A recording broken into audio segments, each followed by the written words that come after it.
Bismillahirrahmanirrahim. Assalamualaikum warahmatullahi wabarakatuh. Jumpa lagi dengan saya di Abil Maiwa Channel. Jadi channel ini merupakan channel pendidikan teman-teman ya, tempat kita berbagi tentang aplikasi pendidikan, Microsoft Office, serta tips dan trik komputer.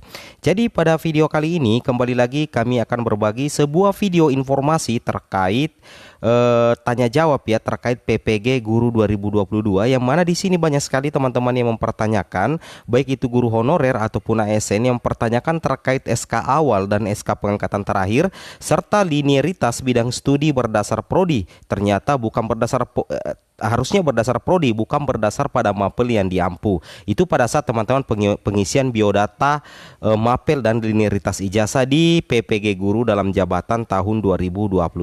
Baik Bapak Ibu guru, kami akan langsung saja menginformasikan informasi terbarunya seperti ini.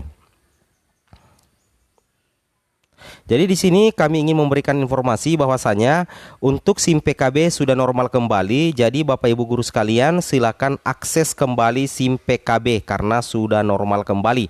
Tentunya ini menjadi kabar gembira bagi teman-teman yang sementara dalam proses registrasi dan pendaftaran serta unggah dokumen ketika teman-teman terundang untuk mengikuti PPG Guru dalam jabatan tahun 2022. Seperti itu Bapak Ibu ya. Baik, kita lanjut lagi. Nah, di sini ada informasi terkait PPG teman-teman ya. Tentunya informasi ini adalah informasi yang benar ya. Di sini diilustrasikan ya, kita ilustrasikan saja bahwasanya kalau sudah menjadi sasaran PPG 2022 alias terpanggil di laman SIM PKB, silahkan dilanjutkan mengisi profil diri dan lampirkan berkas persyaratan administrasi sesuai dengan permintaan pada surat edaran PLT Dir PPG tanggal 11 Februari 2022, dan jangan melampirkan berkas yang tidak diminta. Nah, jadi bagi teman-teman ketika sudah terpanggil menjadi sasaran PPG 2022 di halaman SIM PKB teman-teman masing-masing, maka teman-teman silahkan mengisi profil diri. Saya ulangi, silahkan teman-teman mengisi profil diri dan kemudian teman-teman silahkan melampirkan berkas persyaratan administrasi sesuai dengan permintaan pada surat edaran, dan jangan sekali-kali melampirkan berkas yang tidak diminta. Saya ulangi, jangan melampirkan berkas yang tidak diminta, seperti itu ya. Nah, di sini ada 5 dokumen yang seharusnya teman pahami terkait dengan berkas yang akan diunggah dan dilampirkan nantinya. Seperti itu Bapak Ibu ya. Yang pertama adalah teman-teman wajib melampirkan ijazah S1 asli, maka tidak perlu dilampirkan transkrip maupun akta 4 mengajar. Saya ulangi, lampirkan ijazah S1 asli, maka tidak perlu dilampirkan transkrip maupun akta 4 mengajar. Nah, ini yang harus dipahami oleh guru honorer ataupun PNS. Jangan melampirkan berkas yang tidak diminta. Jadi yang dilampirkan adalah scan ijazah S1 asli. Nah, kalau dikatakan ijazah S1 asli, maka teman-teman tidak perlu melampirkan transkrip nilai maupun akta 4 mengajar. Seperti itu Bapak Ibu ya. Kemudian yang kedua adalah SK awal menjabat sebagai guru itu bisa menggunakan SK dari kepala sekolah sesuai dengan TMT yang tertera di profil TMT pada SIM PKB. Nah, ini yang banyak sekali mempertanyakan ya, SK awalnya apa Bang? SK awalnya SK sekolah atau SK bupati, SK kepala dinas atau seperti apa? Nah, jadi yang menjadi patokan teman-teman adalah TMT. TMT teman-teman yang ada pada SIM PKB. Nah, TMT yang ada pada SIM PKB, silakan di cross check SK-nya di lemari, apakah SK teman-teman itu menggunakan SK kepala sekolah yang TMT-nya pada profil SIM PKB teman-teman. Jadi, apakah bisa menggunakan SK dari kepala sekolah? Bisa teman-teman ya. Jadi SK awal menjabat.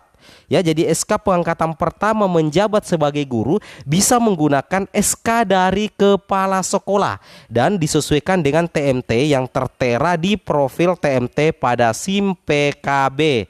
Seperti itu Bapak Ibu ya. Ini untuk guru honorer, seperti itu ya Bapak Ibu ya.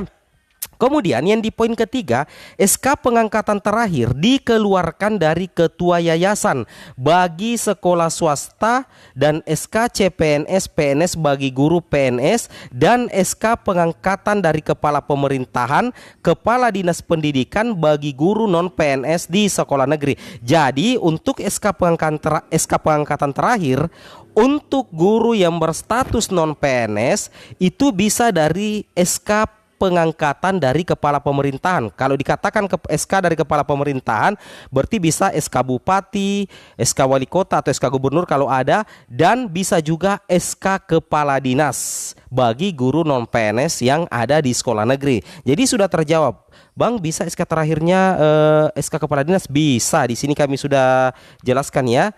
Jadi untuk SK pengangkatan dari kepala pemerintahan atau STREP, SK Kepala Dinas Pendidikan bagi guru non PNS di sekolah negeri. Seperti itu Bapak Ibu ya. Kemudian SKBM 2 tahun terakhir bisa menggunakan yang dikeluarkan setiap semester atau yang per tahun. Ini terkait dengan SK kegiatan belajar mengajar ya, atau SK pembagian tugas. Ini 2 tahun terakhir. Nah, yang mana itu teman-teman? Nah, teman-teman bisa menggunakan yang dikeluarkan setiap semester dan bisa juga yang dikeluarkan per tahun. Nah, SK pembagian tugas kan ada yang dikeluarkan per semester kan teman-teman ya. Ada juga yang dikeluarkan per tahun. Seperti itu Bapak Ibu ya. Kemudian fakta integritas bisa diketik ulang seperti format di SE atau ditulis tangan dengan materai 10.000 dan ditandatangani asli bukan fotokopi. Seperti itu Bapak Ibu ya. Jadi terkait fakta integritas itu bisa diketik ulang, tetapi formatnya harus persis dengan yang ada di SE, dan atau bisa juga ditulis tangan dengan materai 10.000 dan tanda tangan asli bukan fotokopi. Seperti itu Bapak Ibu ya, terkait info PPG yang banyak sekali dipertanyakan oleh guru honorer ataupun guru ASN terkait ijazah, SK awal, SK pangkat terakhir, SK pembagian tugas, dan fakta integritas. Baik, kita lanjut lagi sedikit. Nah, terkait dengan info PPG lagi, di sini kami mendapatkan informasi bahwa catatan linearitas bidang studi PPG yang dipilih itu berdasarkan prodi jurusan S1 D4 yang dipilih, bukan berdasar mapel yang diampu, teman-teman ya. Jadi di sini sudah sangat jelas ya, terkait linearitas bidang studi PPG yang dipilih itu berdasarkan prodi atau jurusan S1 D4 yang dimiliki, bukan berdasarkan mapel yang diampu. Jadi bukan berdasarkan mapel yang diampu, tetapi berdasarkan linearitas bidang studinya itu berdasarkan prodi jurusan S1 apa yang teman-teman miliki. Jangan salah kaprah di sini teman-teman ya, ini penting sekali. Kemudian yang terakhir di sini adalah terkait linearitas. Nah, di sini dijelaskan bahwasanya linearitas kualifikasi S1 D4 dengan bidang studi dalam jabatan tahun 2022. Di sini sudah jelas sekali program studi S1 D4. Nah, di sini yang linear ya, kode 020 di situ semuanya sudah ada teman-teman ya. Seperti itu Bapak Ibu ya. Nah, di sini sangat jelas sekali bahwasanya ini sudah jelas ya, kode 020 program studi S1 D4 yang cocok. Ini semuanya teman-temannya diperhatikan. Kalau 027 kan guru kelas SD ya. Ini jurusan yang bisa ya. Kalau teman-teman mengabdi di SD dengan jurusan-jurusan seperti ini, tetap sesuaikan dengan prodi yang teman-teman miliki berdasarkan linearitas ijazah teman-teman ya, berdasarkan prodi PPG teman-teman. Seperti itu Bapak Ibu ya. Baik, mungkin cukup sampai di sini informasi yang kami sampaikan. Kalau ada kesalahan mohon dikoreksi di kolom komentar. Assalamualaikum warahmatullahi wabarakatuh.